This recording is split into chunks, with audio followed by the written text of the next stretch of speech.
The rusted metal box that Marco, Delgado's fishing net, had accidentally dragged from the depths of the Mediterranean would change the entire trajectory of his life, potentially ending 3 generations of crushing poverty and vindicating his grandfather's lifelong obsession with the legendary shipwreck of the Santa Maria del Mare, a 16th-century merchant vessel rumored to have carried priceless Renaissance artworks when it vanished beneath the waves during a violent storm off the coast of Sicily. Before we jump back in, tell us where you're tuning in from, and if this story touches you, make sure you're subscribed, because tomorrow I've saved something extra special for you. The late October wind swept across Porto Vecchio as Marco stood at the edge of his family's weathered dock, staring at the corroded metal container he'd just pried open. At 42, with lines etched deep into his sun-weathered face and hands calloused from decades of hauling nets, Marco never imagined that his humble fishing boat would yield anything more valuable than the meager daily catch that barely kept his family fed. The faded sign behind him read, "Delgado Fishing Salvage," its paint peeling away after years of exposure to salt and sun.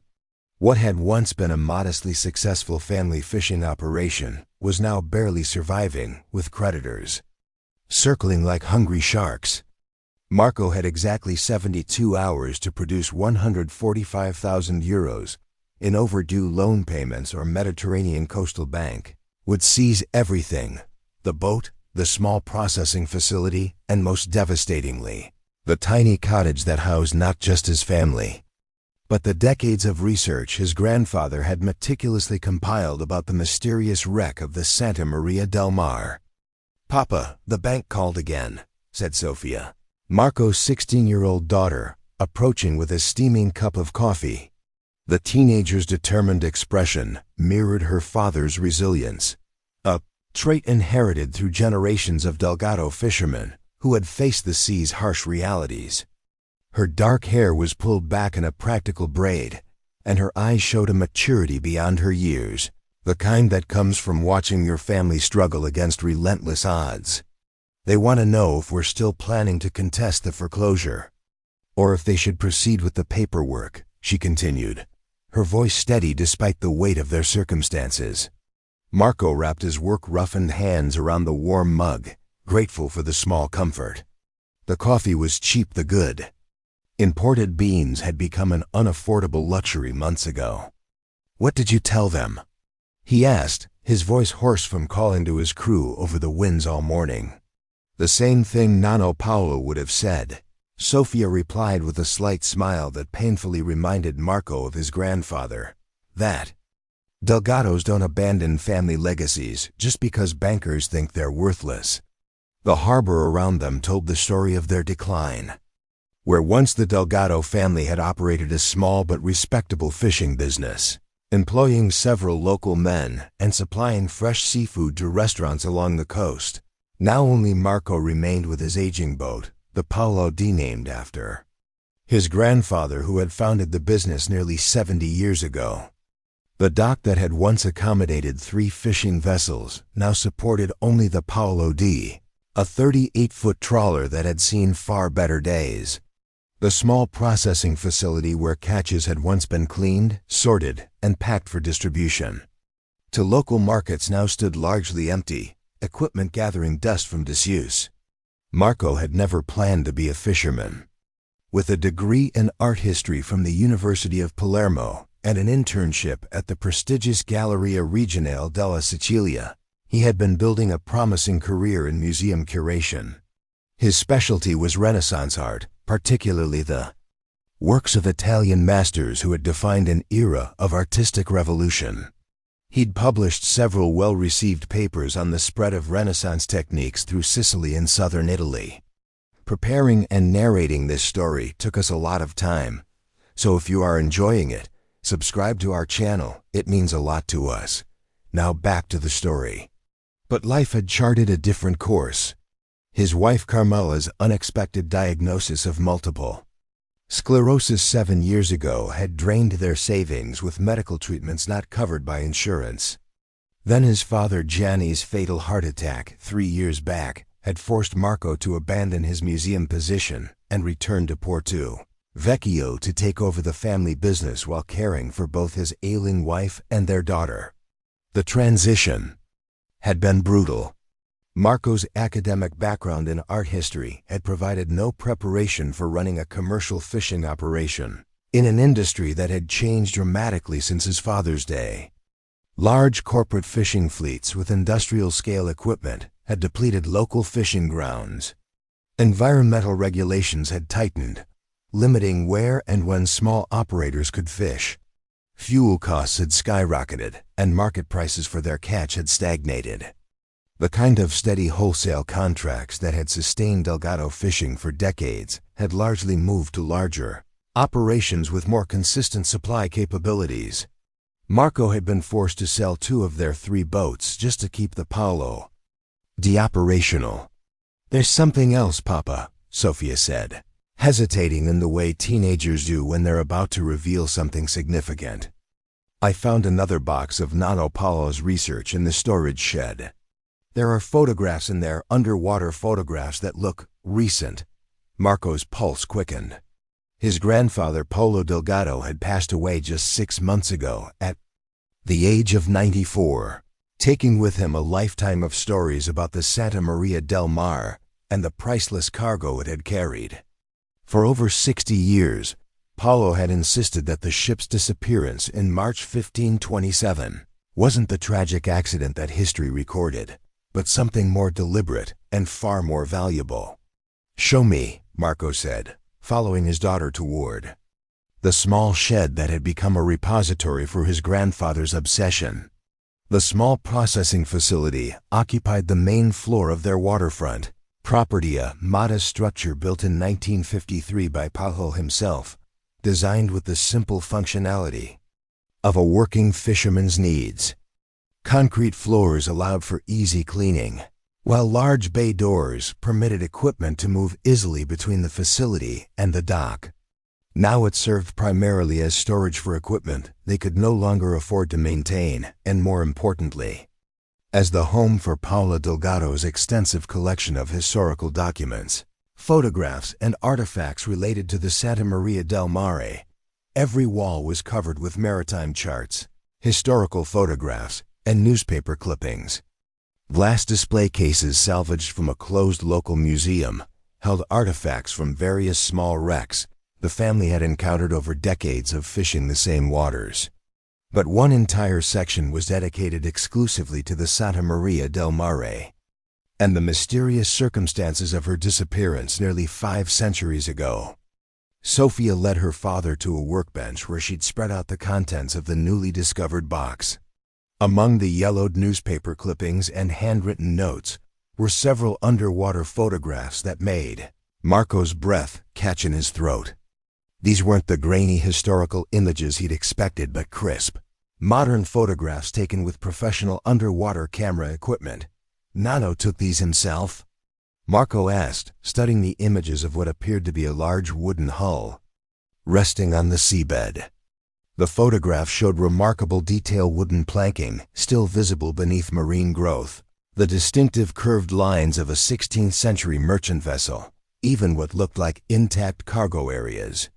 "Look at the back," Sophia said, handing her father one of the photographs.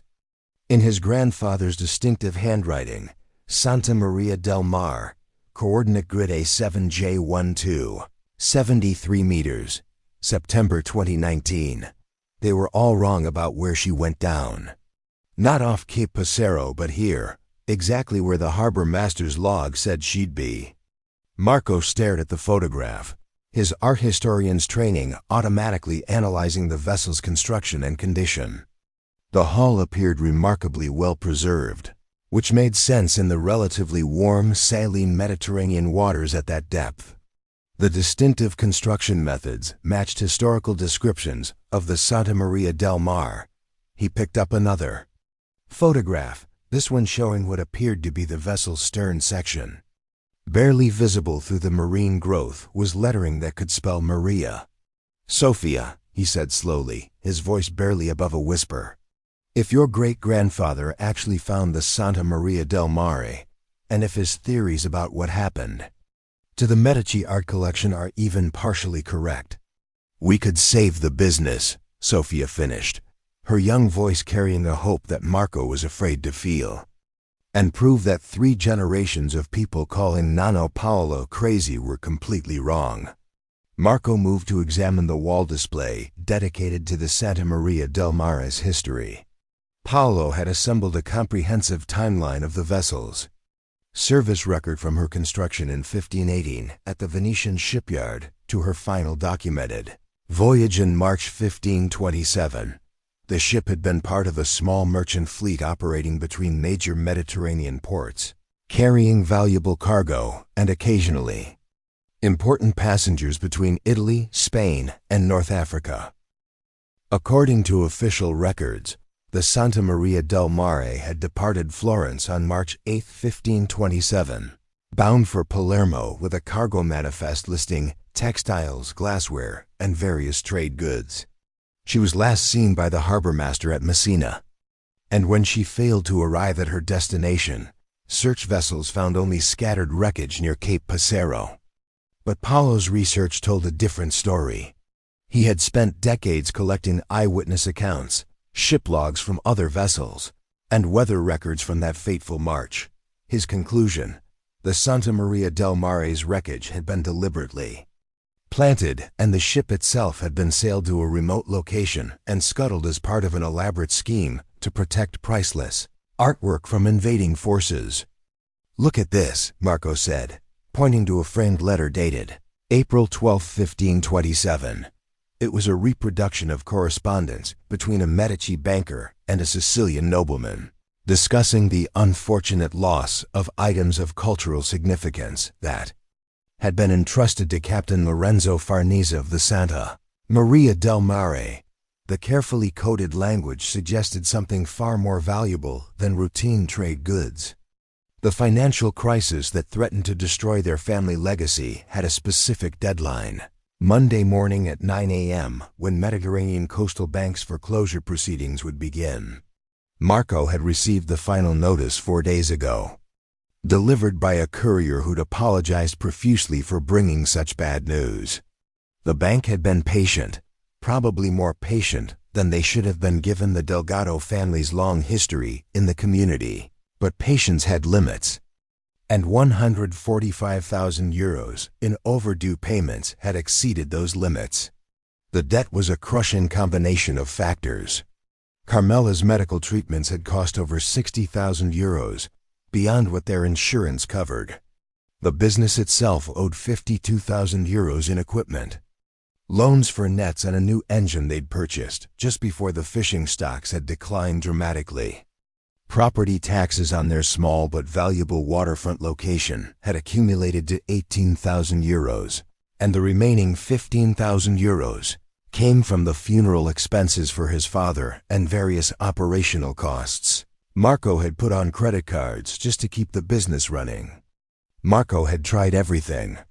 He'd applied for business loans, but banks weren't interested in a struggling fishing operation run by a former art historian with limited commercial experience. He'd considered selling one of their 2 remaining properties.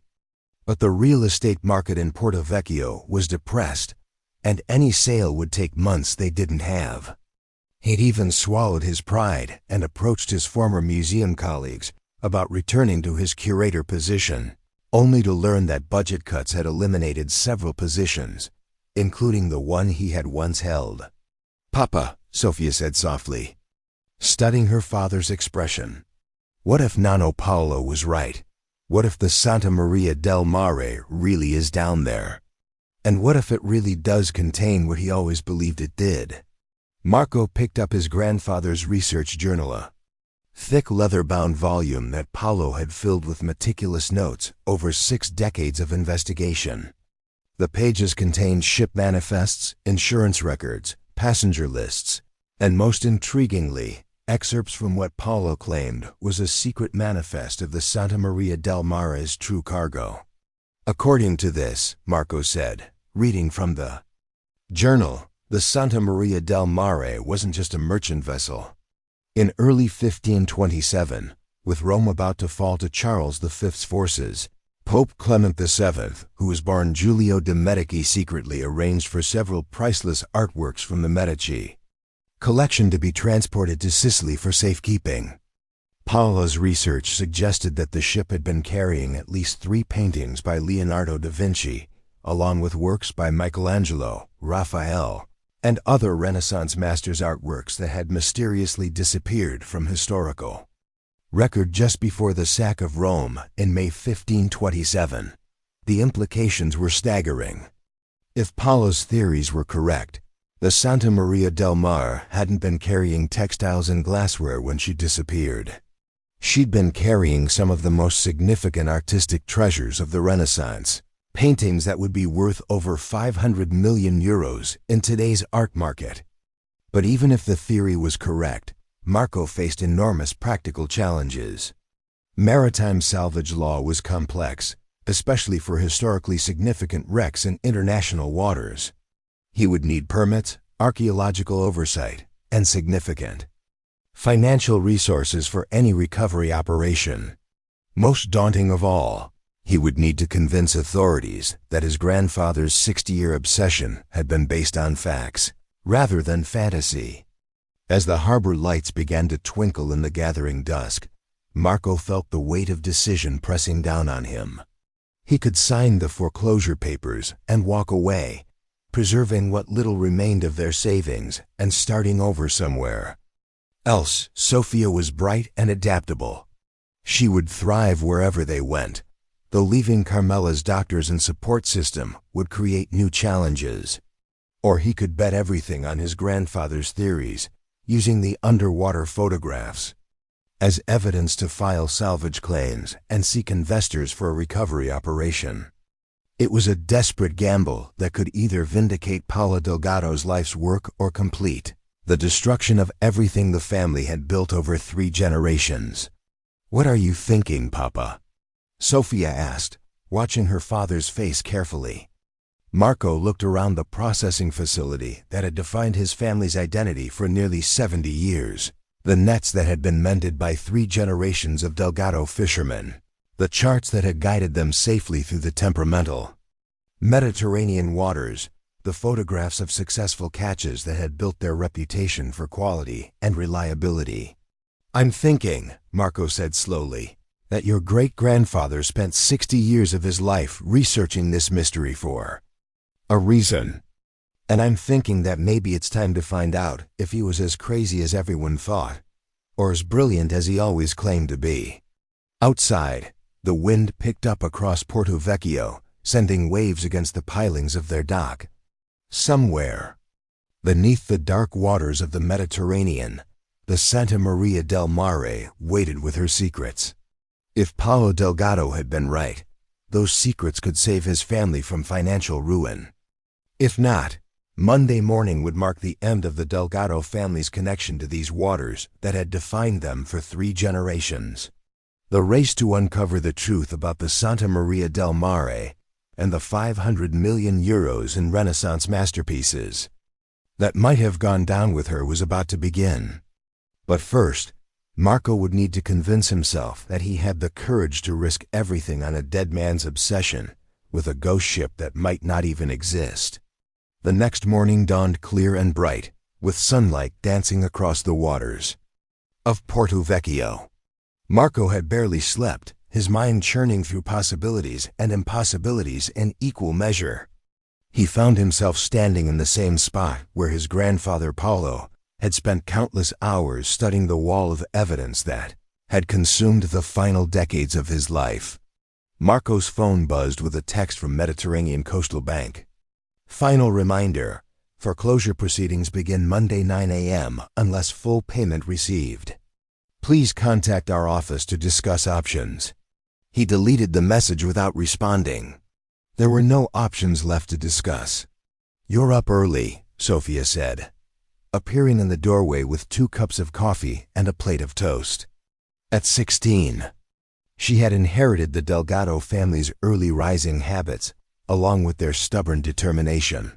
"I've been thinking about what you said last night about Nano being brilliant instead of crazy." And I think we should call Professor Ricci at the university. If anyone would know how to verify Nano's research, it would be him. Dr. Antonio Ricci had been Marco's advisor during his graduate studies in art history at the University of Palermo.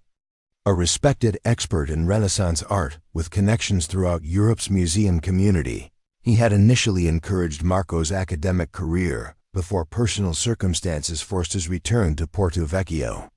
More importantly, he had met Paola Delgado several times during Marco's university years and had been intrigued by the old Fisherman's unconventional theories about lost Renaissance artworks. "It's worth a try," Marco agreed, though he wondered what a respected academic would think of his desperate situation. "But first, I want to show you something else your great-grandfather left behind."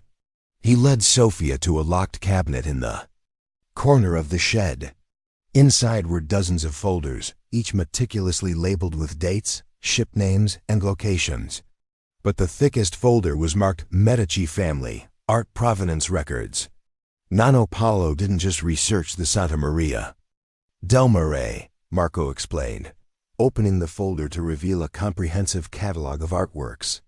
He spent years tracking down records of the Medici art collection, trying to identify which pieces disappeared from historical record in early 1527, just before the ship sailed. The catalog showed a meticulous record of paintings, sculptures, and decorative arts, with notes indicating their last documented location and whether they had reappeared in historical records after 1527. What made Paolo's research extraordinary was his discovery that several significant works, particularly 3 paintings attributed to Leonardo da Vinci, had seemingly vanished from historical record just before the sack of Rome, only to be replaced by copies in later inventories. "Look at this," Marco said, pointing to a series of documents. Leonardo's Leda and the Swan, a second version of La Scapigliata, and a portrait believed to be of Giuliano de' Medici, all removed from the main Medici collection in early 1527, allegedly for restoration. All 3 were replaced with copies within a year, but art historians have always questioned the authenticity of the versions that reappeared. Sophia studied the documents with fascination. So the real paintings were secretly put on the Santa Maria del Mare, but when the ship supposedly sank, they needed replacements to cover up what had happened. "Exactly what your great-grandfather thought," Marco replied. If the Medici family needed to protect their most valuable artworks from invading forces, they would have created a cover story to explain their disappearance. A shipping disaster would provide the perfect explanation for why the original paintings never returned from restoration. The implications were clear. The Medici family hadn't lost these priceless artworks in a tragic shipping accident. They had deliberately concealed them, using the Santa Maria del Mare's disappearance as cover for a planned protection scheme. The difference was that, unlike gold or jewels which would have been moved to secure vaults, artwork needed specific environmental conditions to prevent deterioration. A carefully prepared ship, deliberately sunk in a location known only to a few trusted individuals, could preserve the paintings until the political situation stabilized. Marco's phone rang, interrupting his thoughts. The caller ID showed Marina Grande Salvage. His stomach tightened.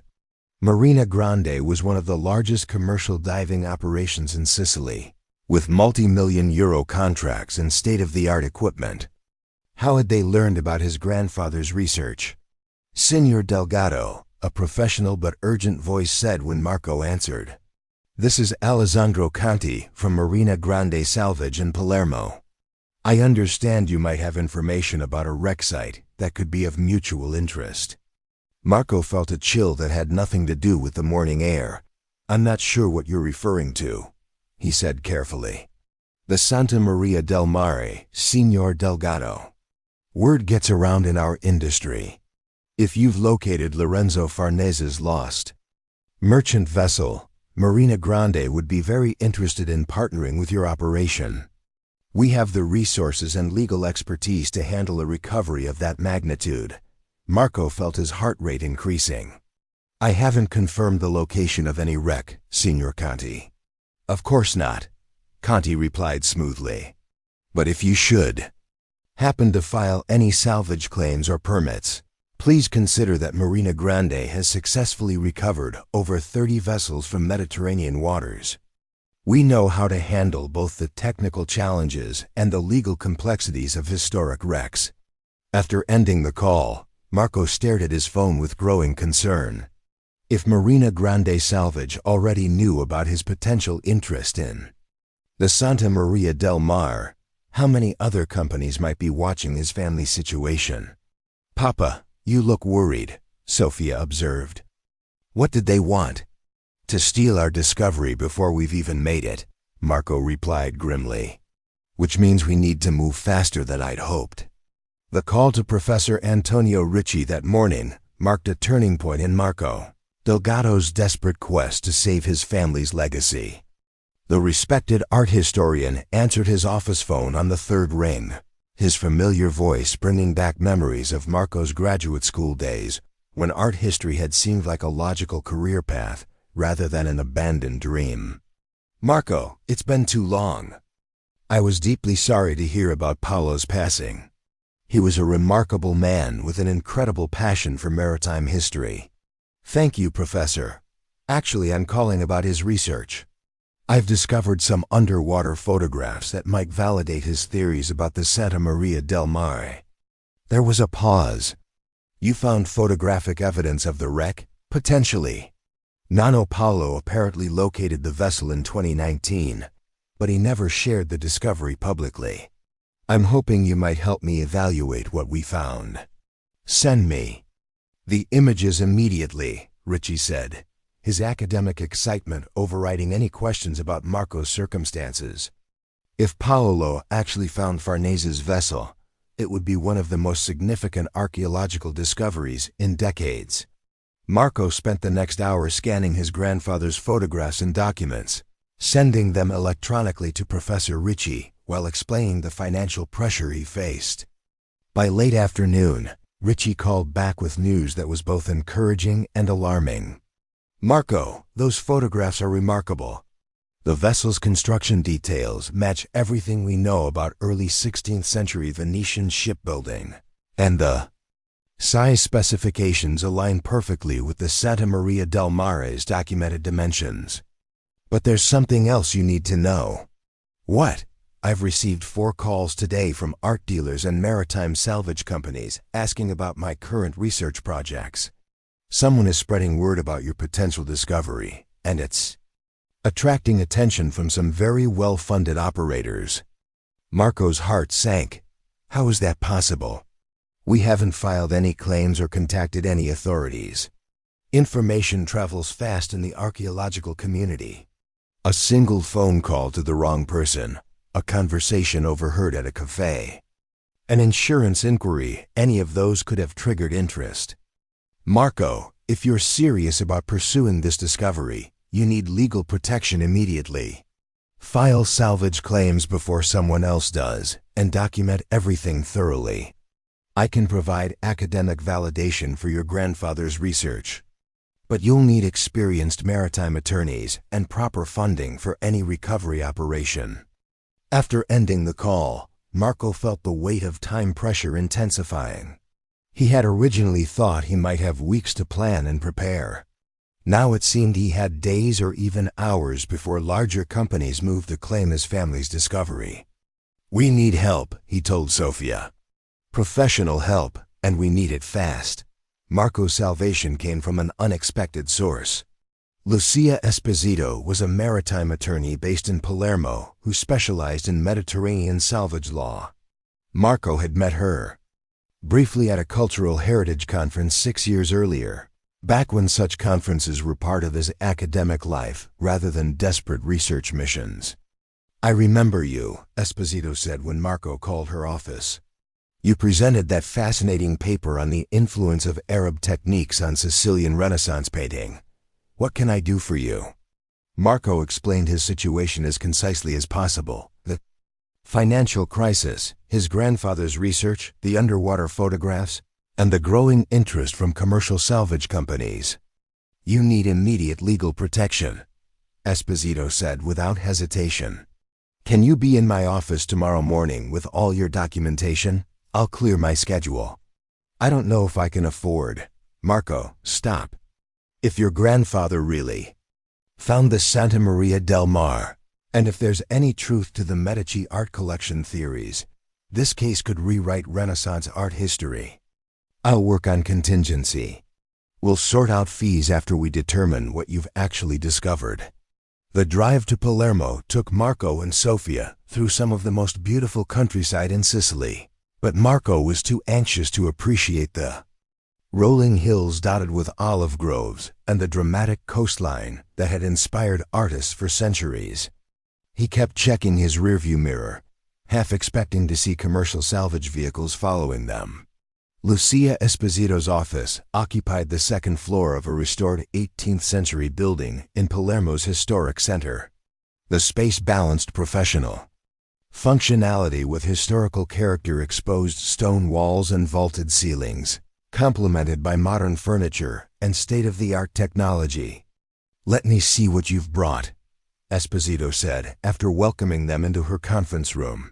For the next 3 hours, Marco and Sofia laid out Paolo's complete research collection: underwater photographs, historical documents, provenance records, and the comprehensive journal that detailed 6 decades of investigation.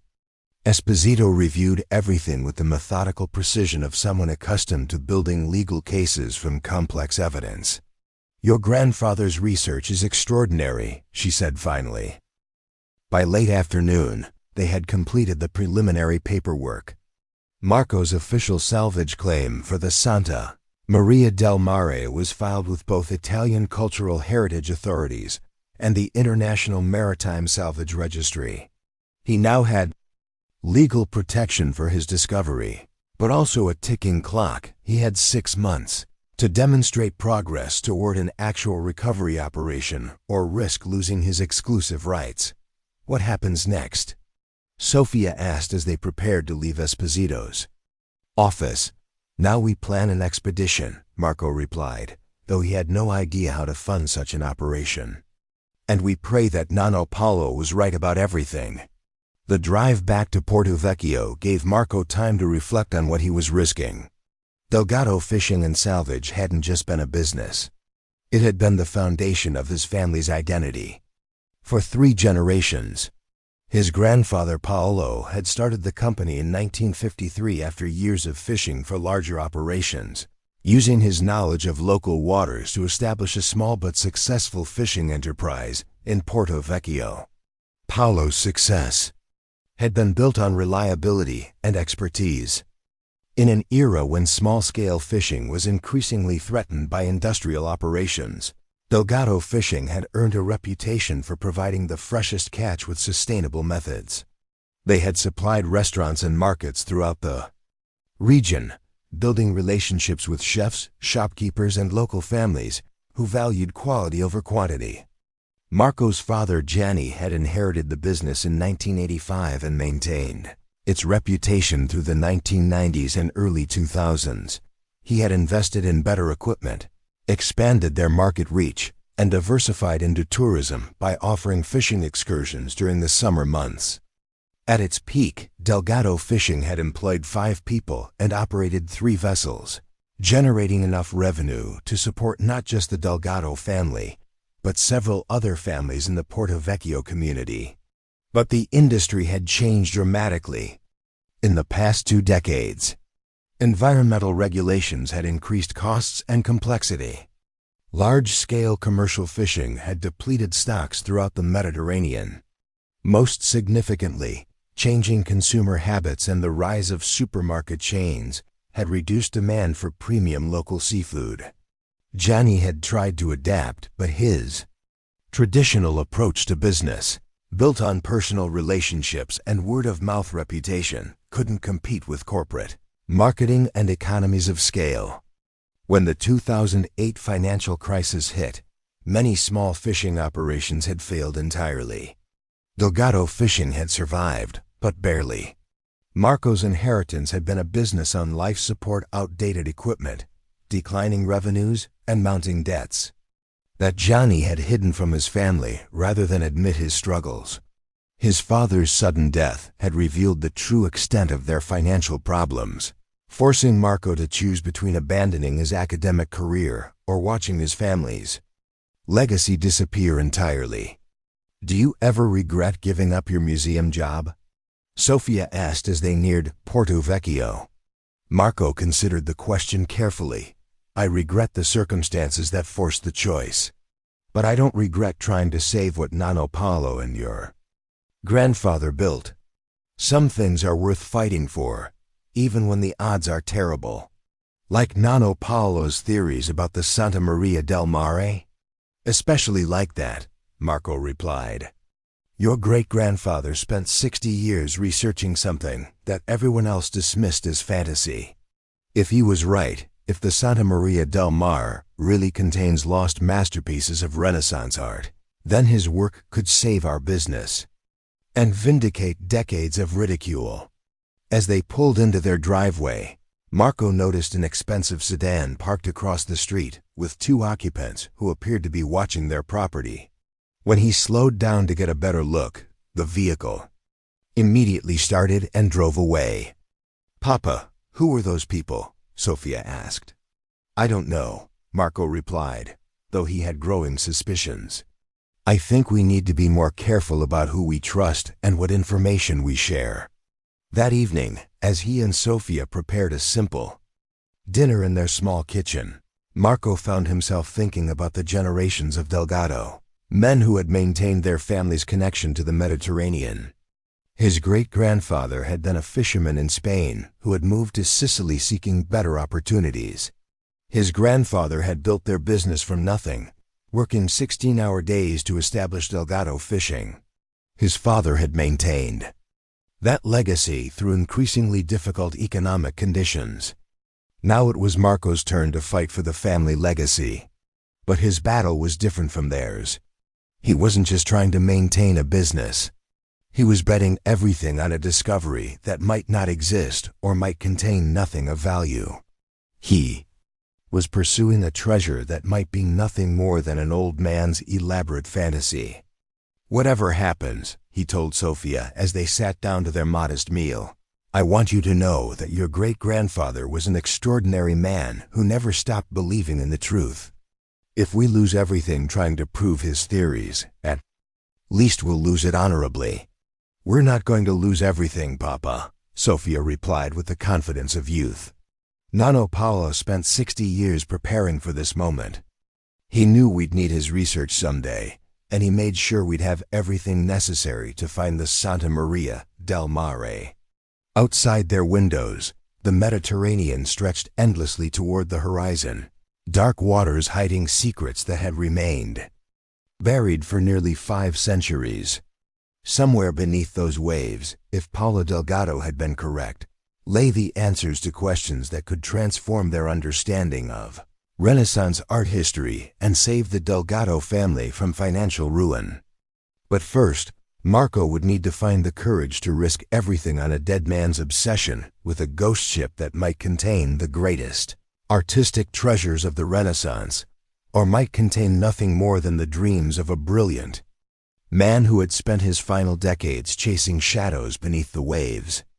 The next morning, Marco contacted Dr. Elena Vitti, a marine archaeologist at the University of Palermo, whom Professor Ricci had recommended. If he was going to validate his grandfather's discovery, he needed professional archaeological assessment that would stand up to scrutiny from both cultural authorities and potential competing claimants. "Delgado, related to Paolo Delgado?" Dr. Vitti asked when Marco introduced himself. "He was my grandfather," Marco replied, surprised by her recognition of the name. "I attended a lecture he gave at the Maritime Heritage Conference in Naples about 10 years ago," Vitti explained. "His theories about deliberate shipwrecks as preservation mechanisms were fascinating, quite unconventional for someone without formal archaeological training, but remarkably well-researched." Marco felt a surge of pride in his grandfather's academic reputation, something he hadn't fully appreciated during Paolo's lifetime. That's actually why I'm calling. My grandfather may have located the Santa Maria del Mare before his death, and I need professional validation of his discovery." Dr. Vitti agreed to review Paolo's documentation, and by the following day, she had confirmed what Marco had already begun to believe. Paolo, Delgado had indeed found one of the most significant shipwrecks in Mediterranean history. "These photographic records are remarkable," she told Marco during a video call. "The construction details, dimensional proportions, and artifact distribution all align perfectly with what we know about early 16th century Venetian merchant vessels. If this is not the Santa Maria del Mare, it's a vessel of identical specifications from precisely the same period." More importantly, Vitti identified several features in the photographs that supported Paolo's theory of deliberate scuttling rather than accidental sinking. The systematic positioning of ballast stones, the absence of impact damage to the hull, and the organized arrangement of cargo areas all suggest a planned deposition rather than a catastrophic event. With Dr. Vitti's professional assessment adding credibility to his claim, Marco's next challenge was finding the resources to conduct a preliminary survey of the wreck site. The Paolo D wasn't equipped for deep water operations, and Marco lacked both the diving skills and equipment necessary to reach a shipwreck at 73 meters depth. He contacted several commercial diving operations, only to be quoted prices far beyond his financial capacity. Most professional underwater archaeology companies required deposits of at least 25,000 euros for initial surveys, with full operations costing upwards of 100,000 euros per week. When Marco was about to give up hope of finding affordable expertise, Dr. Vitti offered an unexpected solution. "One of my doctoral students, Matteo Russo, is a certified technical diver specializing in underwater archaeology. He's been looking for a significant wreck site to include in his dissertation research.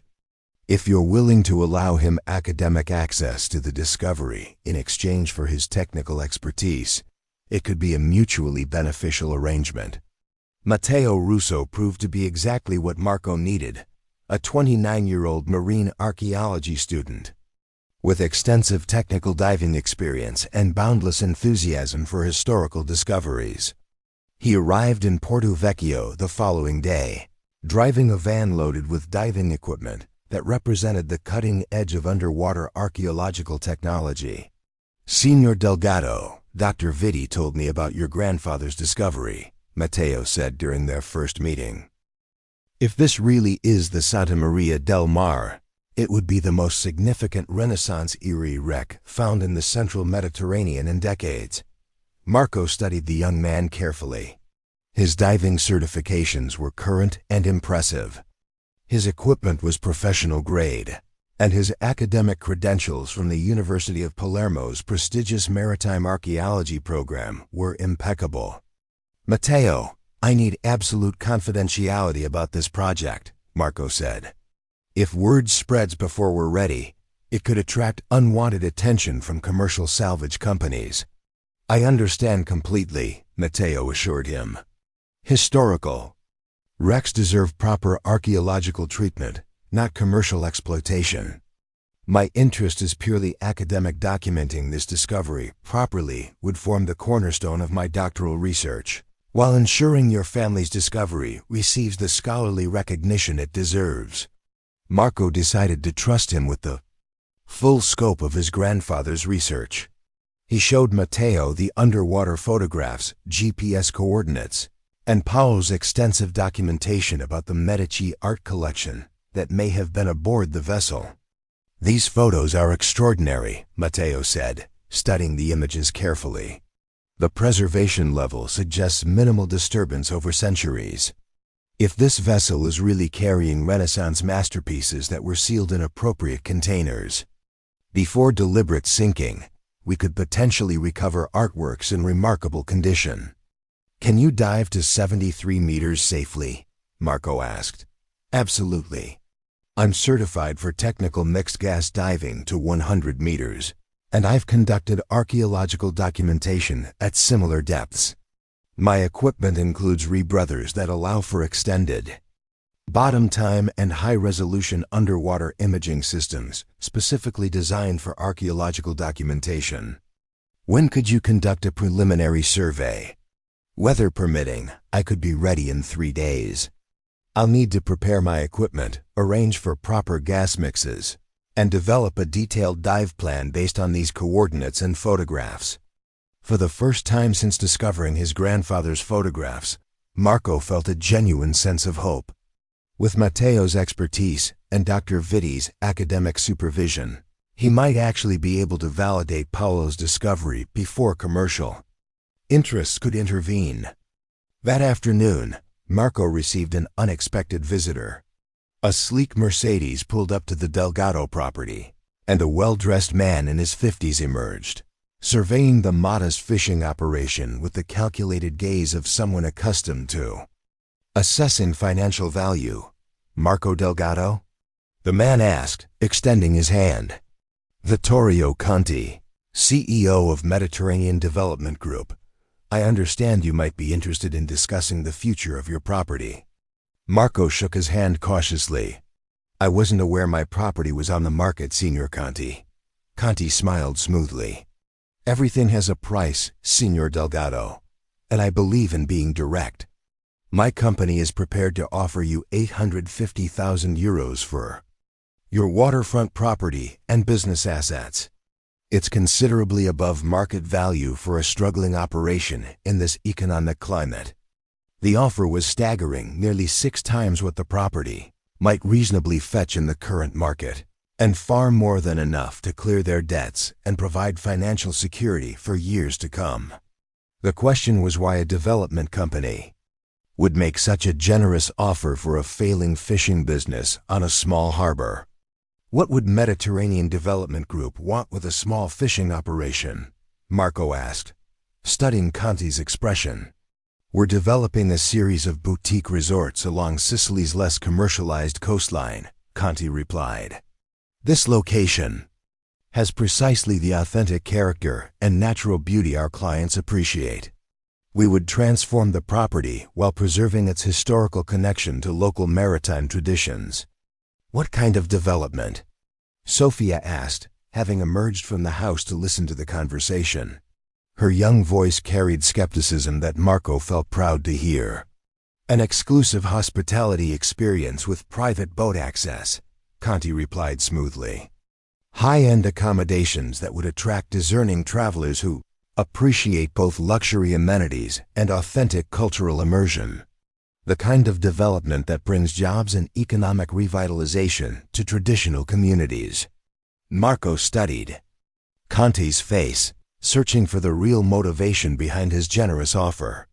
Porto Vecchio had been experiencing economic decline for years, with young people leaving for opportunities in larger cities and property values remaining stagnant.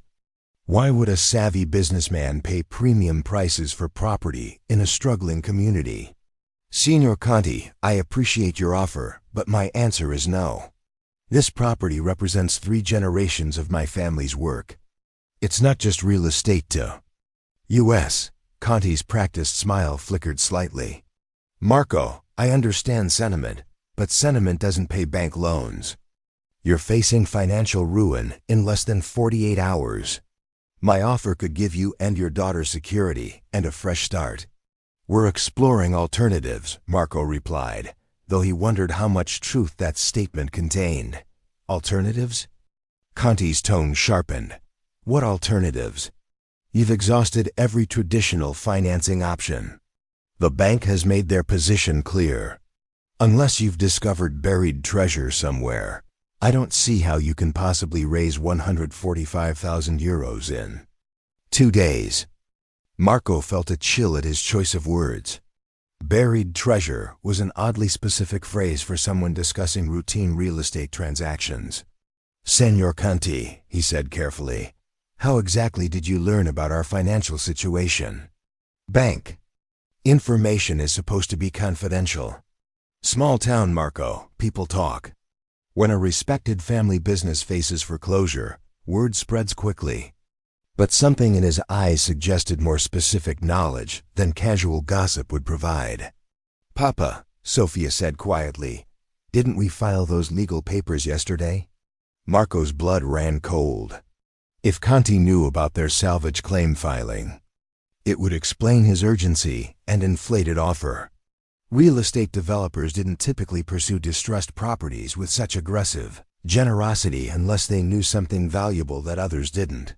"What legal papers?"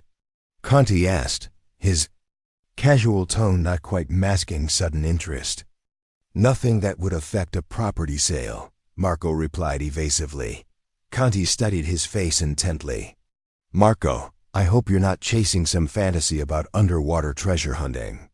The Mediterranean is littered with shipwrecks, but finding them and recovering anything valuable are entirely different challenges. Professional salvage operations require millions of euros in equipment and years of legal battles." "Thanks for the advice," Marco said, moving toward their door. "And thanks for the offer, but our property isn't for sale at any price." Conti's demeanor shifted subtly, the practiced charm giving way to something harder. "Marco, I'm trying to help you, but my offer won't remain open indefinitely. If you reconsider, call me before Sunday evening. After that, I'll have to pursue other opportunities." As the Mercedes disappeared down the coastal road, Marco felt a mixture of relief and apprehension. Conti's visit had confirmed his suspicions that word of their potential discovery was spreading beyond academic and legal circles, but it had also revealed how much might be at stake. A real estate developer was willing to pay 850,000 euros for their property.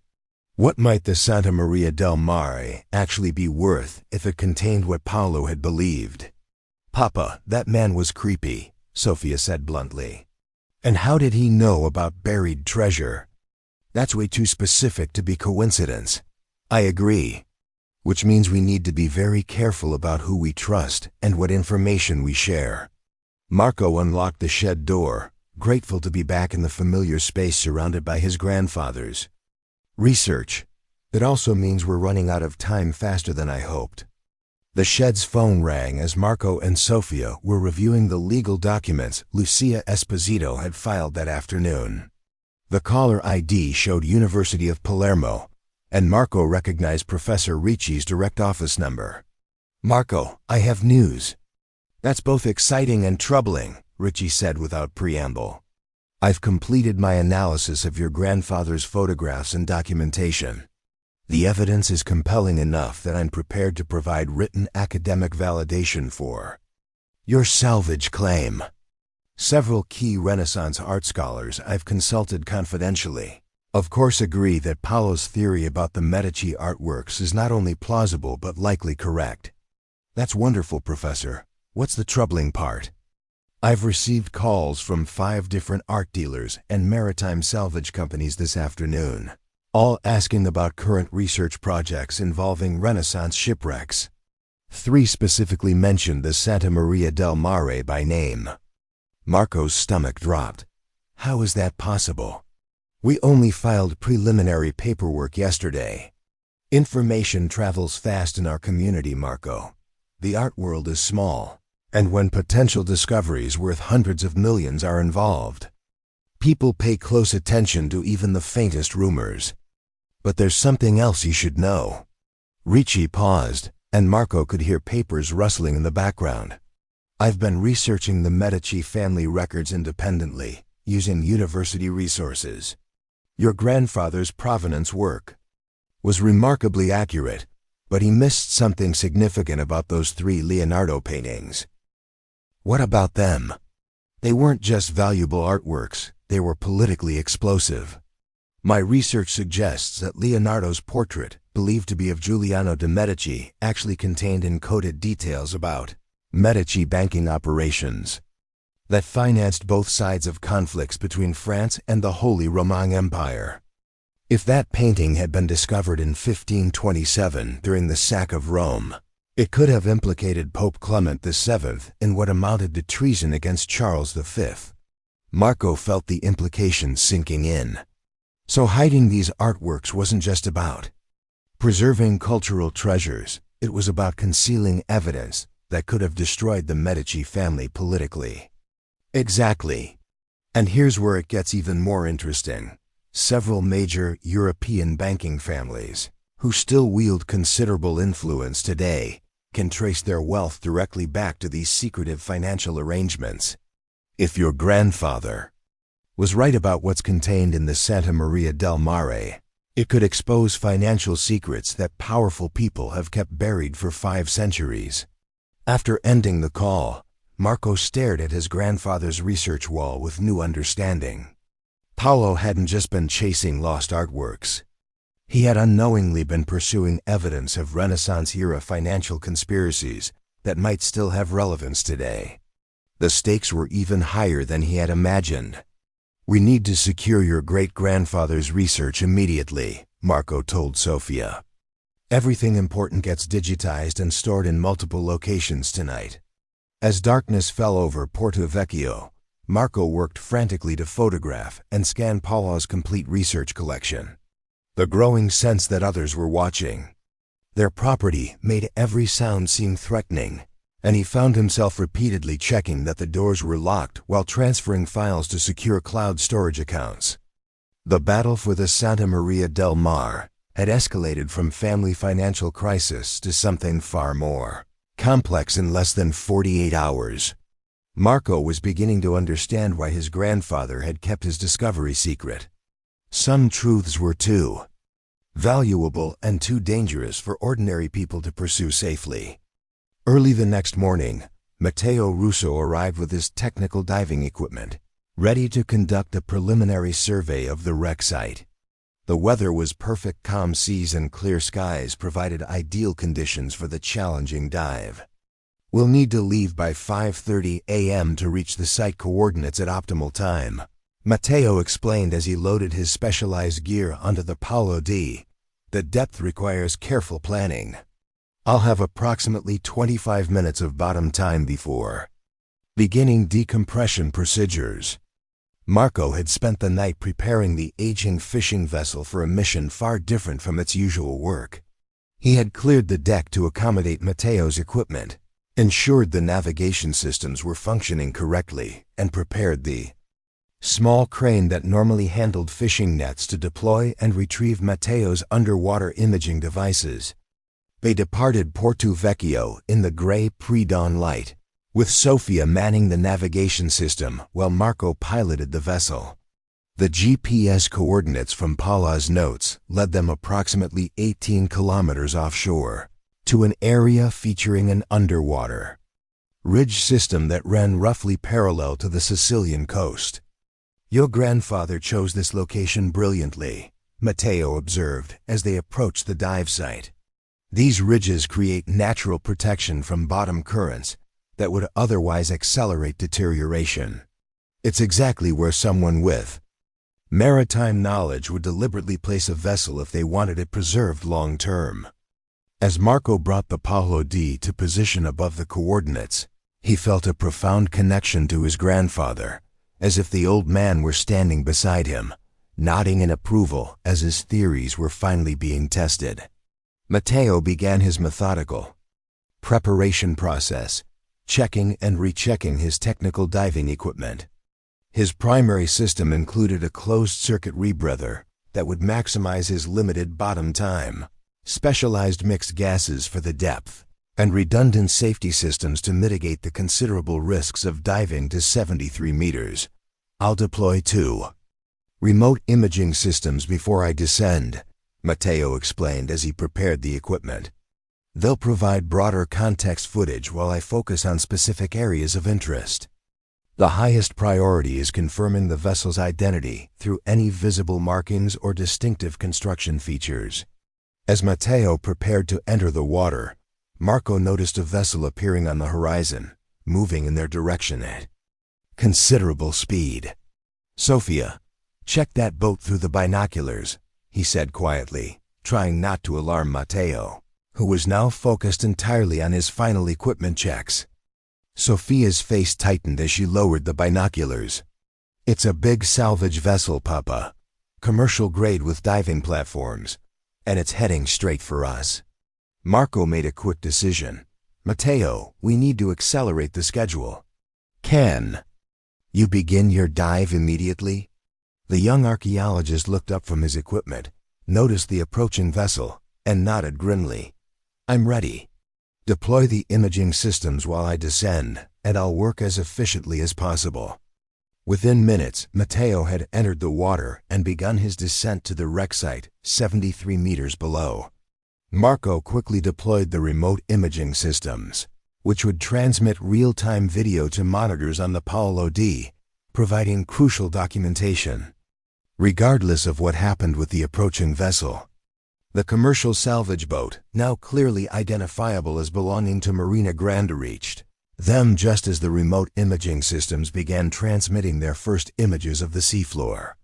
A man in an expensive diving suit appeared at the bow, calling across the water.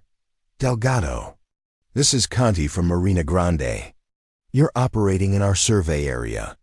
You need to clear this location immediately. Marco felt a surge of anger but kept his voice controlled.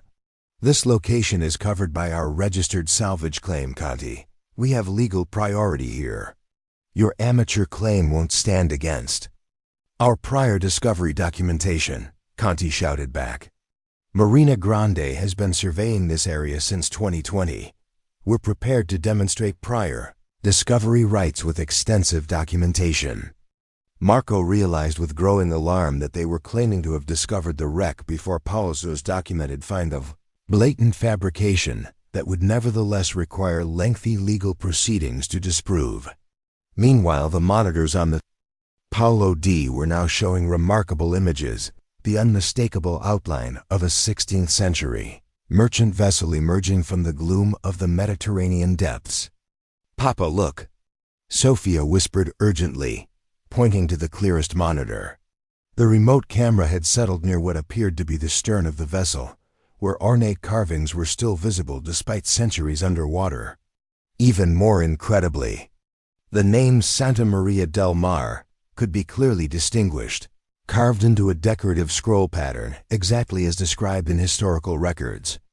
Marco quickly positioned himself to block the Marina Grande crew's view of the monitors. They had definitive proof of the vessel's identity, but if Conti's team saw the same images, they would intensify their efforts to seize control of the site. The radio crackled with Matteo's voice from below.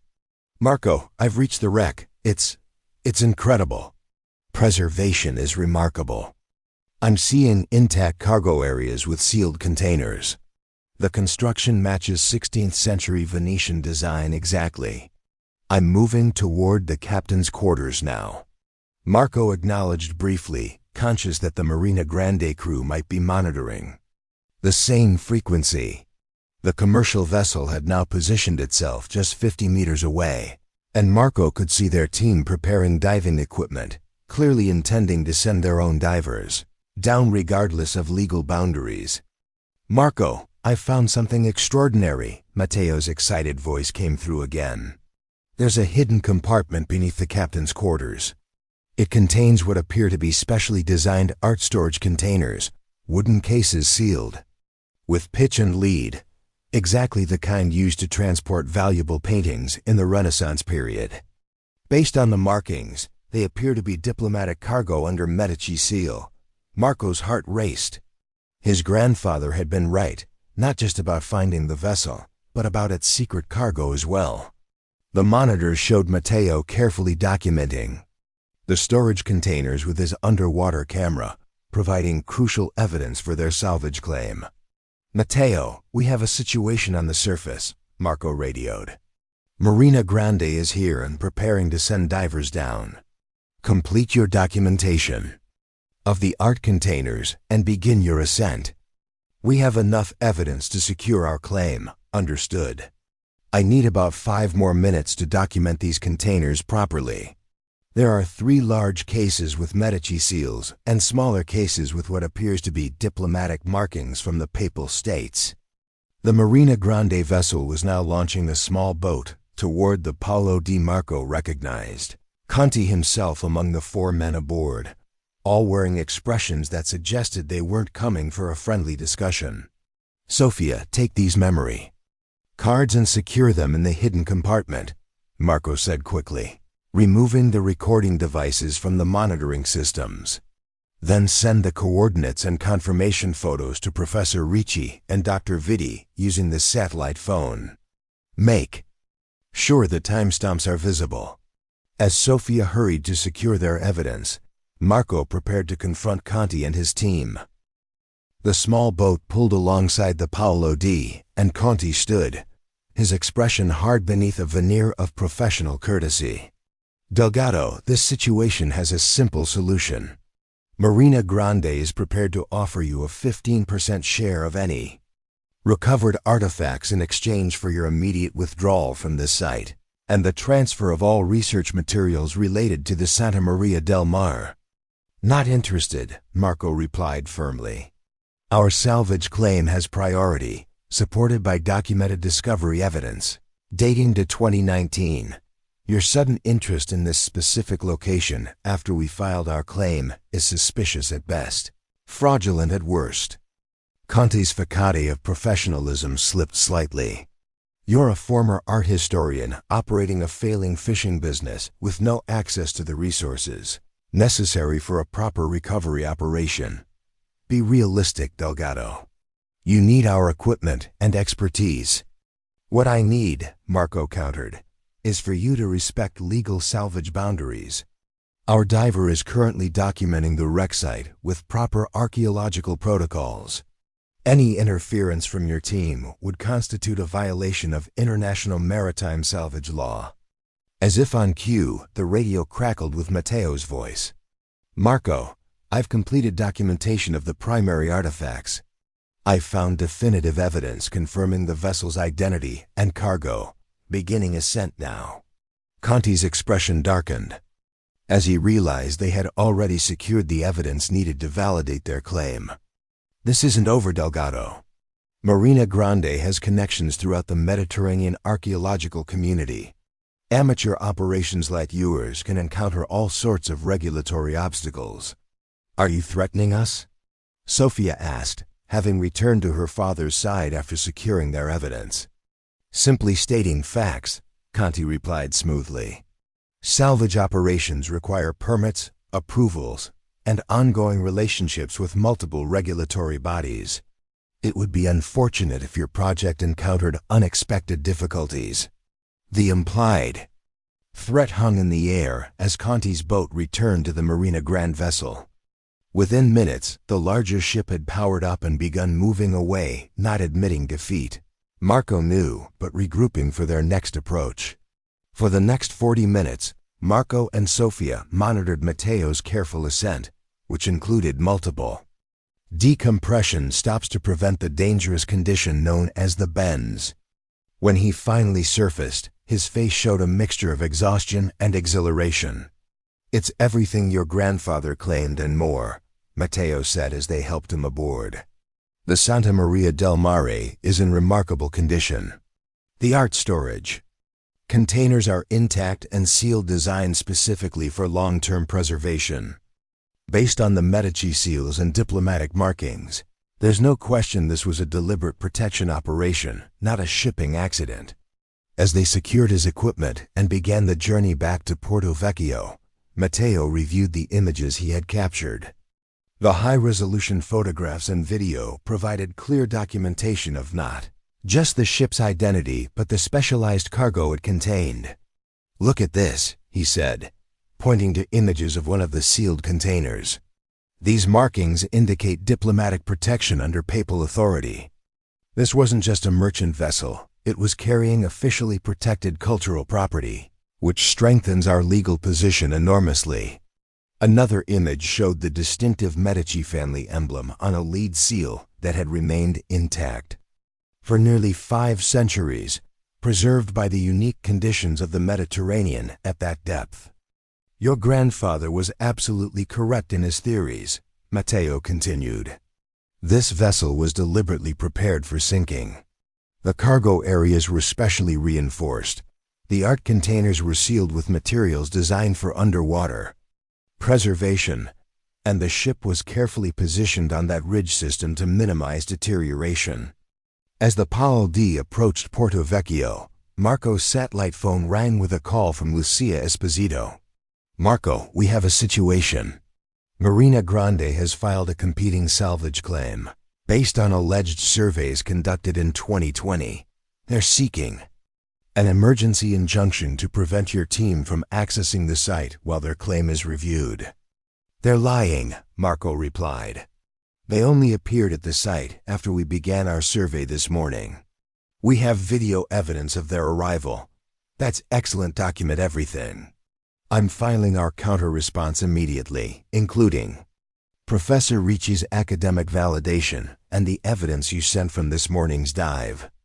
The good news is that your grandfather's dated photographs from 2019 establish clear priority. Their retroactive claim won't stand up to scrutiny." After ending the call, Marco felt both vindicated and concerned. They had proven Paolo's theories correct, secured critical evidence of the Santa Maria del Mare's identity and cargo, and established their legal priority to the discovery. But they had also attracted powerful opposition that would use every available means to seize control of what might be the most valuable shipwreck discovered in Mediterranean waters in decades. As they secured the Paolo D to their weathered dock, Marco noticed several expensive cars parked near their property. Men with cameras and recording equipment were approaching, not the threatening presence of Marina Grande's team, but journalists who had somehow learned of the potential discovery. "Mr. Delgado," called a woman whom Marco recognized from regional television news.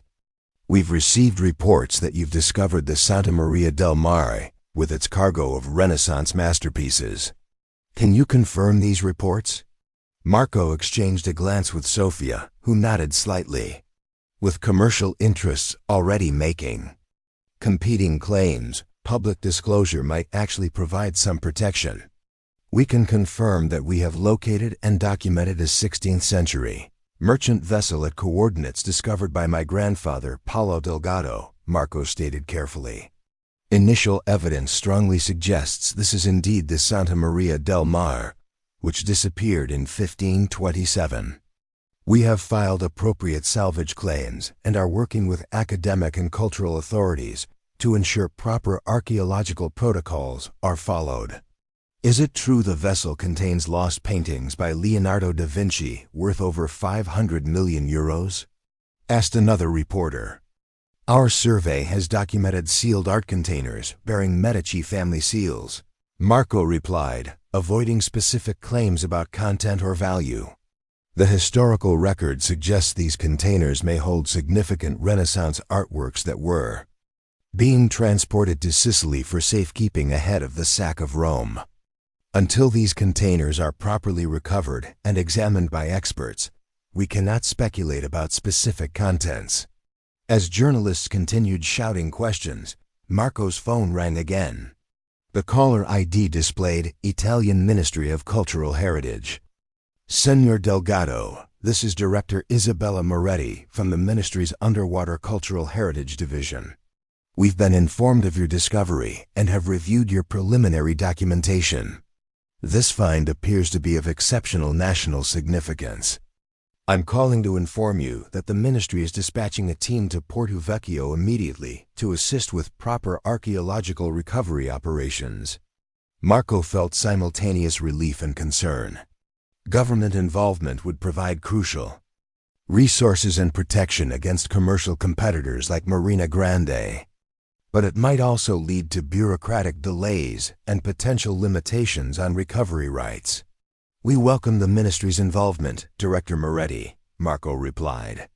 "We're committed to ensuring this discovery is handled with appropriate archaeological protocols while respecting our family's discovery rights."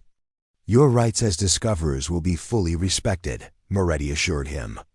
Italian cultural heritage law recognizes both the national importance of such discoveries and the legitimate interests of those who locate them. Our team includes experts in Renaissance art conservation who can ensure proper handling of any fragile artifacts recovered from the site. That evening, as international news outlets began reporting the potential discovery of lost Leonardo da Vinci masterpieces in a Mediterranean shipwreck. Marco, Sofia, and Matteo gathered in the small shed that had housed Paula's research for decades. The space that had once seemed filled with an old man's impossible dreams now vibrated with the energy of validation. "What happens next?" Sofia asked, her voice both excited and apprehensive as she watched her father organize the evidence they had gathered. "The ministry team arrives tomorrow morning," Marco explained. "They'll work with us to develop a formal recovery plan that balances archaeological best practices with the time sensitivity created by competing claims. Matteo will serve as our representative during the initial planning." "And the bank foreclosure?" she asked, the pressing reality of their financial situation temporarily overshadowed but not forgotten. Marco smiled for what felt like the first time in months. "Lucia called while you were helping Matteo with his equipment. She's spoken with Mediterranean Coastal Bank. Given the validated discovery and the ministry's involvement, they've agreed to a 30-day extension on our loan obligations. They recognize that our financial situation is likely to change dramatically in the coming weeks." Sofia hugged her father tightly. Nonno Paolo was right all along. Everyone thought he was wasting his life chasing fantasies, but he found one of the greatest art treasures in history. Marco nodded, emotion tightening his throat. He knew what he'd discovered. That's why he documented everything so meticulously, but kept it secret. He was protecting the find until the right moment, until it could save our family when we needed it most. Matteo looked up from the technical dive logs he was completing for the ministry team. "Your grandfather was a remarkable man, Marco. Without formal training in archaeology or art history, he pieced together evidence that professional researchers missed for centuries. The academic papers that will come from this discovery will transform our understanding of how Renaissance cultural treasures were protected during political conflicts." The small shed, once a shrine to an old fisherman's obsession, had become the center of what would soon be recognized as one of the most significant cultural discoveries of the century. Outside, journalists continued to gather their cameras, capturing images of the modest fishing operation that had uncovered a €500 million Renaissance treasure through 3 generations of persistence and belief. Marco gazed at the photograph of his grandfather that hung on the wall among the research materials. Paolo Delgado had died believing that someday his family would understand the true value of his life's work. That day had finally arrived.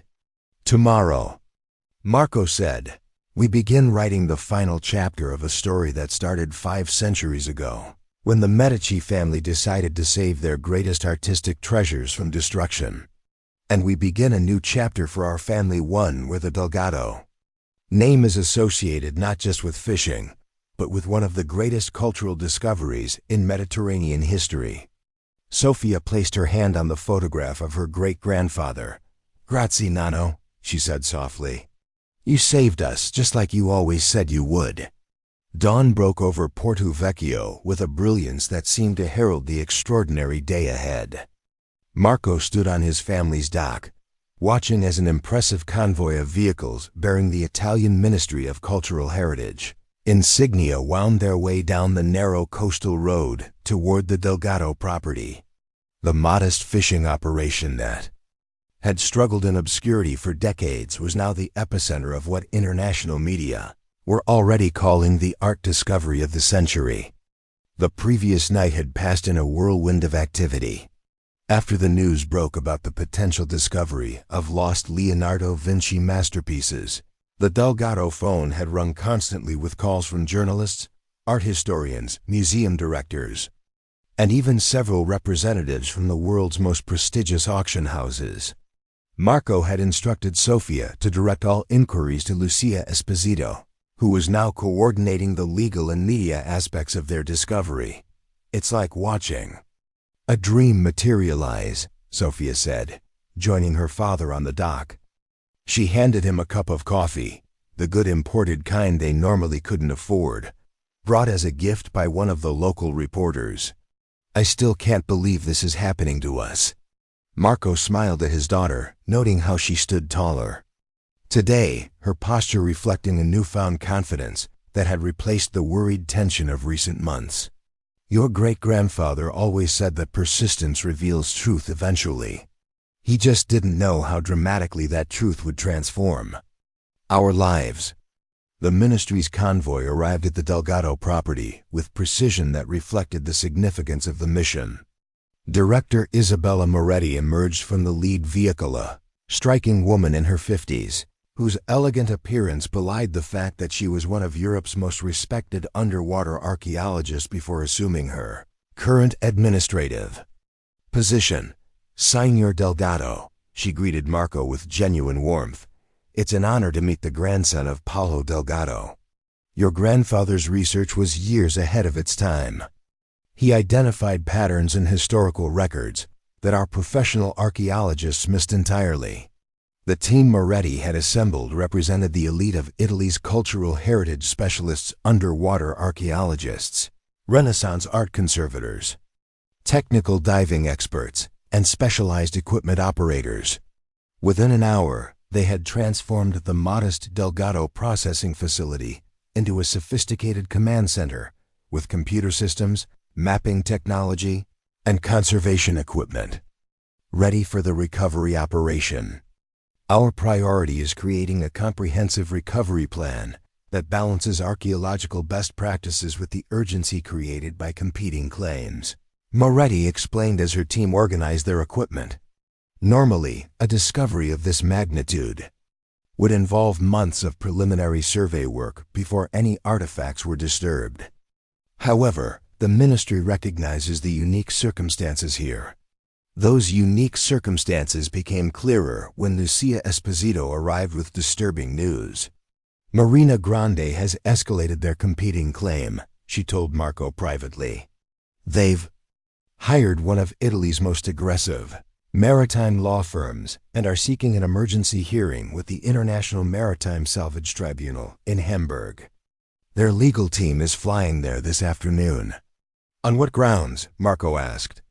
We have documented evidence of my grandfather's prior discovery. They're challenging the authentication of Paula's photographs, claiming they could have been created recently and artificially dated. It's a desperate tactic that won't ultimately succeed, but it could potentially delay our operations while the tribunal reviews the evidence.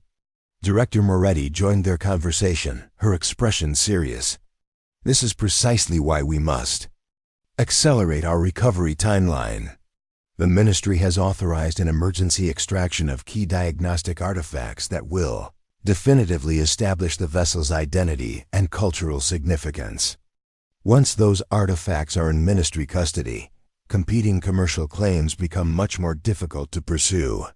By mid-morning, the operation was proceeding with remarkable efficiency. The ministry had deployed a specialized recovery vessel, equipped with advanced ROV, remotely operated vehicle technology that could document and extract selected artifacts with minimal disturbance to the overall site.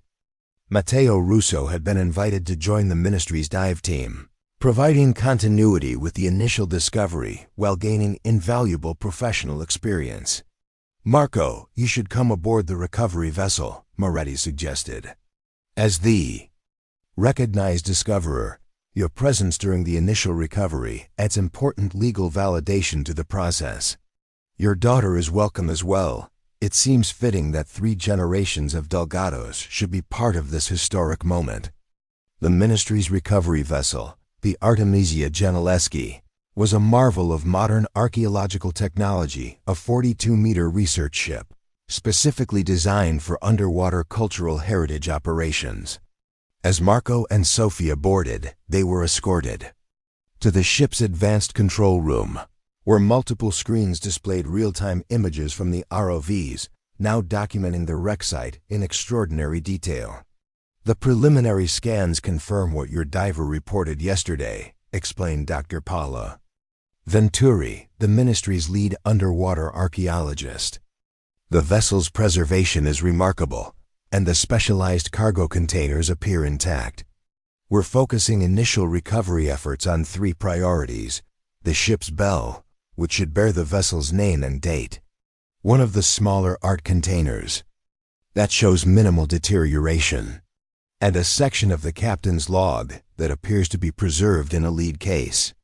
Marco watched in awe as the ROV operators navigated their sophisticated equipment with precision that seemed almost miraculous. The high-definition cameras revealed details of the Santa Maria del Mare that even Matteo's excellent documentation hadn't captured: intricate carvings along the gunnels, delicate decorative elements that had somehow survived 5 centuries.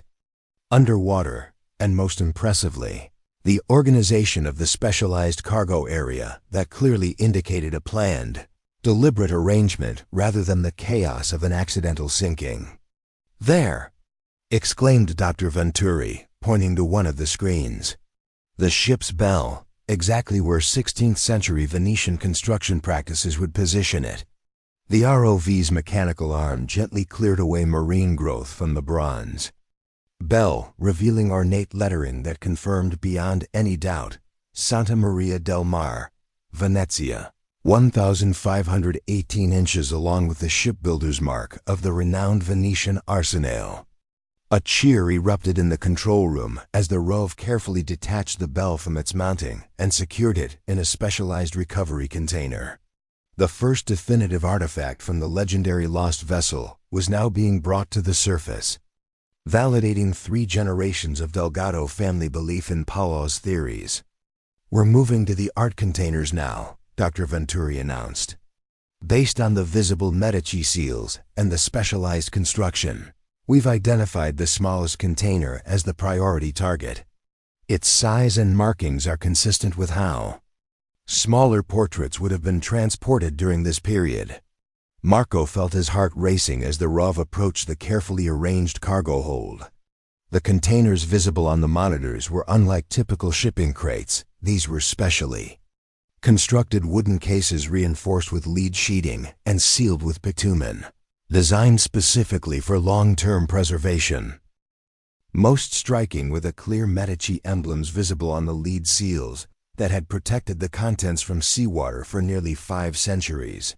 With exquisite care, the ROV operators maneuvered their equipment to extract the smallest container, a rectangular case approximately 70 centimeters by 60 centimeters, consistent with the dimensions of a modest portrait painting from the Renaissance period. The container was secured in a specialized preservation tank that would maintain the exact environmental conditions of the wreck site, preventing any shock or deterioration during the transition to the surface. "The recovery of this container is a watershed moment in art history," Moretti told Marco as they watched the ROV begin its ascent. "If your grandfather's theories are correct, and all evidence suggests they are, we may be about to rediscover a lost masterpiece that has been missing from human knowledge for 5 centuries. As the container was carefully brought aboard, the Artemisia Gentileschi, Sophia grasped her father's hand tightly. "Nonno Paolo is watching this," she whispered. He knew this day would come eventually. The art container was transferred to a specialized conservation laboratory on the ship, a pristine environment where experts in Renaissance art preservation waited with the tools and expertise to begin the delicate process of examining the artifact without compromising its condition. "We'll proceed with extreme caution," explained Dr. Elena Bianchi, the ministry's senior conservator for Renaissance paintings. "The container will first undergo non-invasive imaging CT scanning and multispectral analysis that will reveal the contents without opening the seals. Only after we understand exactly what we're dealing with will we consider opening the container." The scanning process took nearly 3 hours, during which Marco and Sophia waited with growing anticipation. The control room had fallen silent, the usual technical chatter replaced by an almost reverent hush as the team recognized they were witnessing a moment that would be recorded in art history textbooks for generations to come. Dr. Bianchi finally emerged from the laboratory, her expression a mixture of professional composure and barely contained excitement. "Senior Delgado, the scans have confirmed that the container houses a painting on a poplar wood panel. approximately 65 by 55 centimeters. The composition is clearly visible in the imaging. It's a portrait of a young man in Renaissance court dress against a dark background. Most significantly, the distinctive brushwork and compositional elements are entirely consistent with Leonardo da Vinci's technique. Marco felt a wave of emotion that threatened to overwhelm him. You believe it's the lost portrait of Giuliano de' Medici. The dimensions and subject matter match historical descriptions precisely, Dr. Bianchi confirmed. Furthermore, the panel construction and preparation layers are identical to Leonardo's confirmed works from this period. While final authentication will require careful examination after conservation, I would stake my professional reputation on this being a previously unknown Leonardo portrait. Director Moretti stepped forward, her expression solemn. Marco, do you understand what this means? Your grandfather discovered not just a historically significant shipwreck, but potentially one of the most important art finds of the past century. A previously unknown Leonardo is beyond price.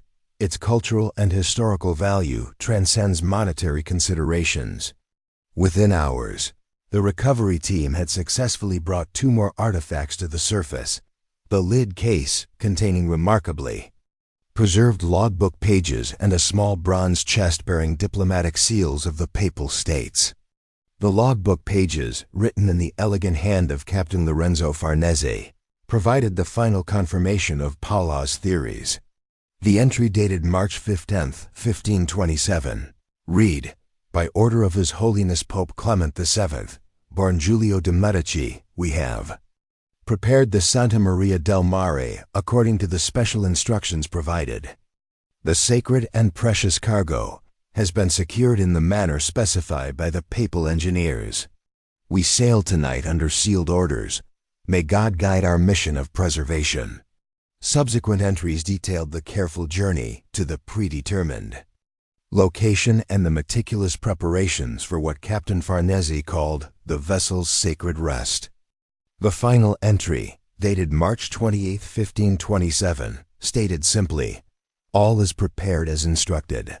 The sacred treasures will rest in safety until such time as they may be reclaimed by rightful authorities. The Santa Maria del Mare will guard her precious cargo in the depths until God wills its return to the world."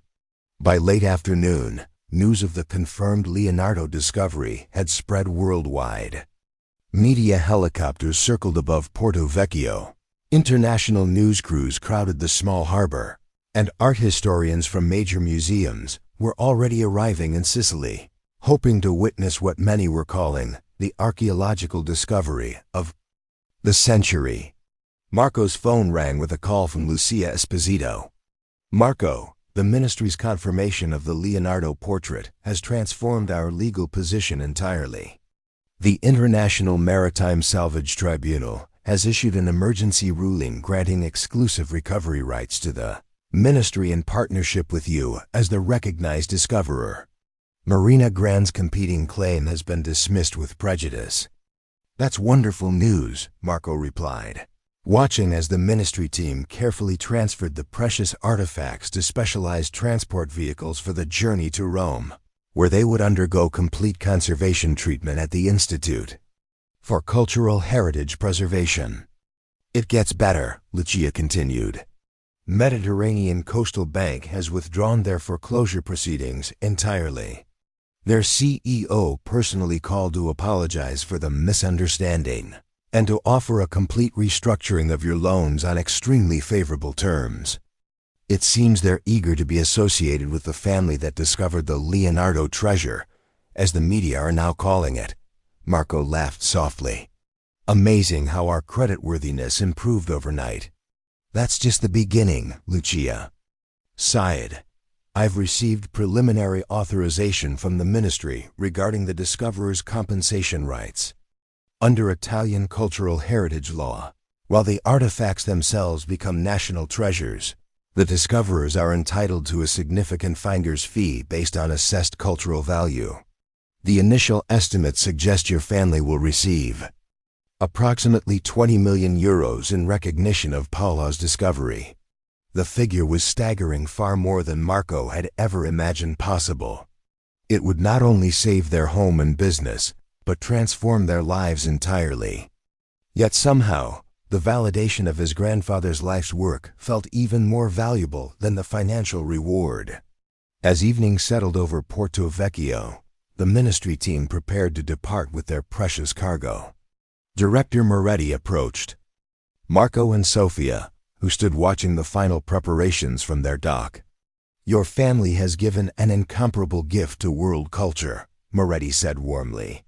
"The Leonardo portrait alone would be extraordinary, but the logbook entries suggest we've only begun to discover what the Santa Maria del Mare contains.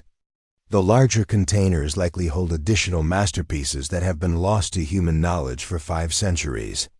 "What happens next?" Sofia asked.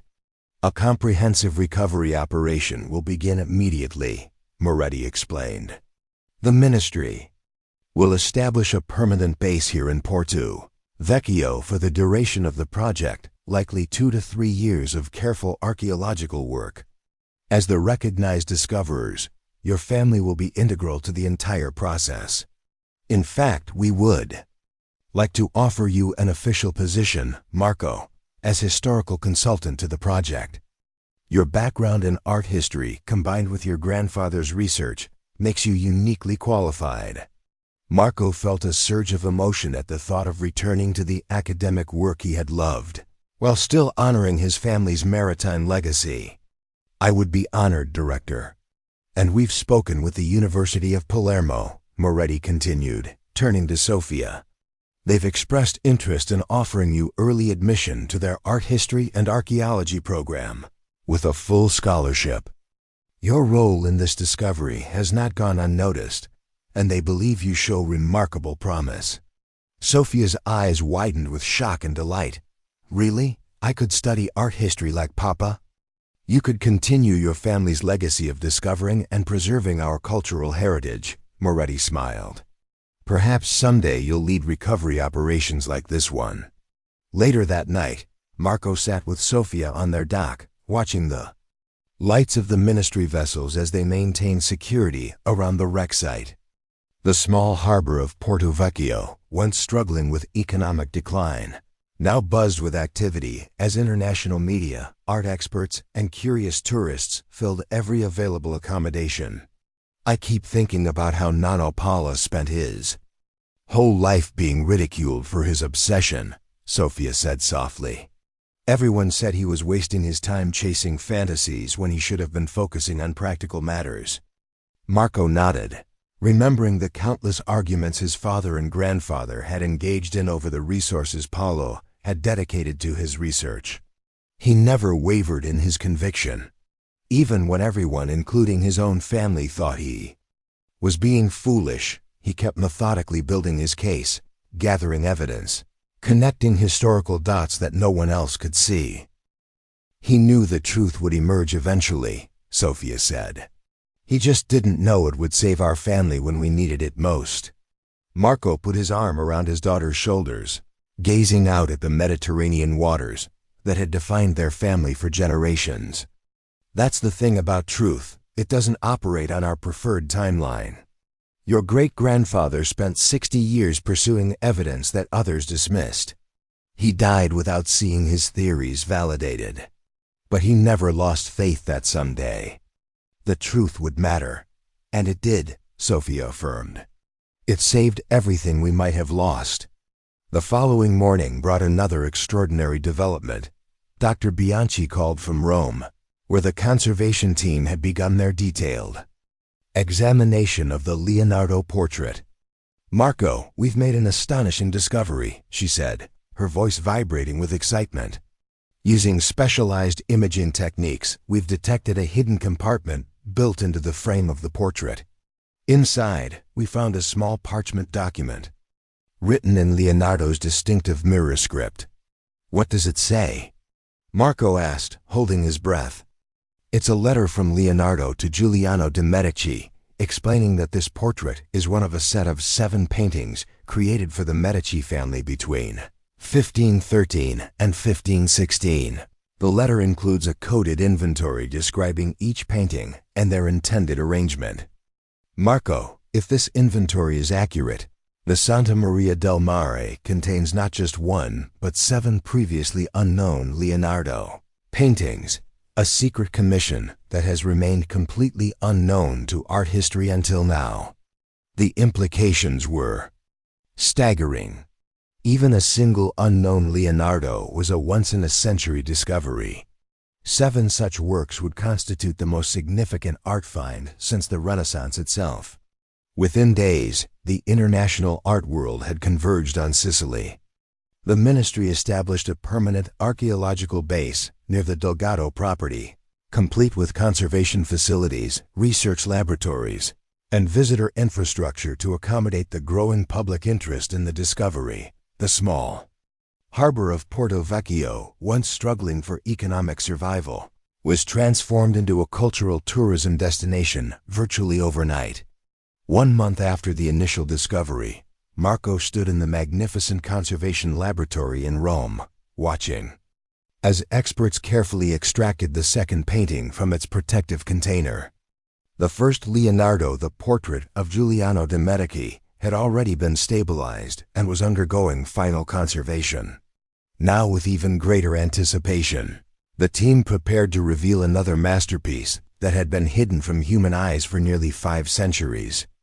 As the specialized environmental chamber was opened, revealing the painting's surface for the first time, an audible gasp swept through the room.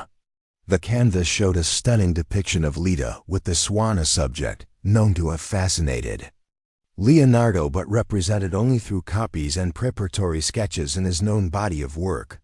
This was the original, vibrant, technically brilliant, and unmistakably the work of the master himself. "It's beyond our highest expectations," Dr. Bianchi whispered, her professional composure momentarily overwhelmed by the magnificence of the discovery. "The preservation is remarkable. The specialized containers worked exactly as their designers intended. These paintings look as though they were completed decades, not centuries ago."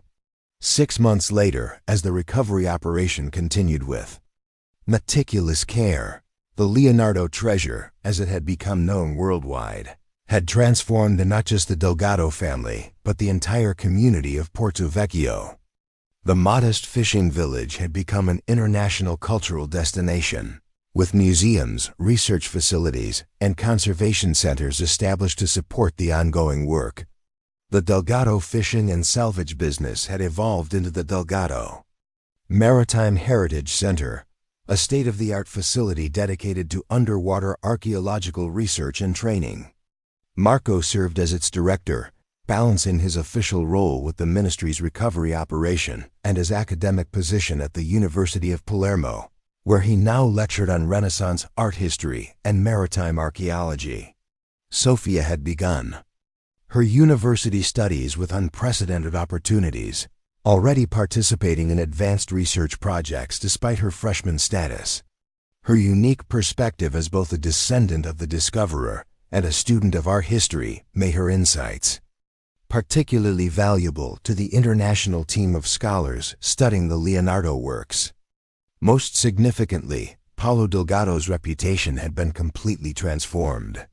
The man once dismissed as an eccentric obsessive was now recognized as a pioneering independent researcher, whose methodologies had identified historical patterns that professional archaeologists and art historians had missed entirely. His comprehensive research journals were being published by the University of Palermo Press, and a documentary about his 60-year quest was in production by an international film studio. "Your grandfather would be proud beyond words," Carmela told Marco one evening as they sat on the terrace of their renovated home, watching the lights of the research vessels offshore. Her health had stabilized with access to advanced treatments that had previously been financially out of reach. "Not just of the discovery itself, but of how you've honored his legacy by ensuring it benefits our entire community, not just our family." Marco nodded, watching as tourists and researchers filled the once quiet harbor below. The financial security brought by the finder's fee had allowed him to establish the Paulo Delgado Foundation, which provided scholarships for local students interested in cultural heritage studies and grants for independent researchers pursuing unconventional historical theories. He understood something that took me years to learn, Marco reflected, the value of persistence in the face of doubt. Everyone, including me at times, thought he was wasting his life chasing shadows. But he kept methodically building his case year after year, because he believed the truth was worth pursuing regardless of whether he lived to see it validated. The Leonardo treasure had indeed transformed their lives in ways they could never have imagined. The 7 paintings, now carefully preserved and studied by experts from around the world, were valued at over 700 million euros, far more than the initial estimates. They represented not just artistic masterpieces, but a historical revelation about how cultural treasures were protected during periods of political turmoil. The most profound transformation, however, was in how Marco viewed his own path. The years he had spent feeling like a failure, an art historian reduced to struggling as a fisherman, now revealed themselves as essential preparation for the role he was meant to play. Without his academic background and his practical maritime experience, he could never have bridged the gap between Paolo's theories and their validation. What had seemed like a detour had actually been the journey itself, each apparent setback, positioning him perfectly for the moment when past and present academic knowledge and practical skill would need to converge. 1 year to the day after the discovery, Marco and Sofia stood on their dock at dawn, watching the sun rise over the research vessels that still worked methodically to recover the treasures of the Santa Maria del Mare. The 5th Leonardo had been brought to the surface the previous week, a stunning allegorical painting that art historians were already hailing as one of the master's most significant works. Nonno Paolo used to stand right here every morning, Sofia said, looking out at these same waters, believing in what no one else could see. Marco nodded, feeling a profound connection to his grandfather's spirit. He taught us the most valuable lesson of all that truth doesn't conform to other people's expectations or operate on their timelines. Sometimes it waits 5 centuries to be discovered. Sometimes it requires 3 generations of persistence to be revealed. And sometimes, Sofia added with a smile, it arrives just when a family needs it most. The story of the Leonardo treasure would be told for generations, how a humble fisherman's 60-year obsession led to one of history's greatest artistic discoveries. How a family on the brink of losing everything found not just financial salvation, but their true purpose, and how persistence in the face of doubt and ridicule ultimately vindicated a lifetime of dedication. But for Marco, standing beside his daughter as they watched the sun illuminate the waters that had defined their family for generations, the most precious treasure wasn't measured in millions of euros or artistic masterpieces. It was the legacy of unwavering belief that Paolo Delgado had instilled in them, the understanding that some truths are worth pursuing for a lifetime, even when the whole world tells you you're chasing shadows. Up next, you've got 2 more standout stories right on your screen. If this one hit the mark, you won't want to pass these up. Just click and check them out. And don't forget to subscribe and turn on the notification bell so you don't miss any upload from us.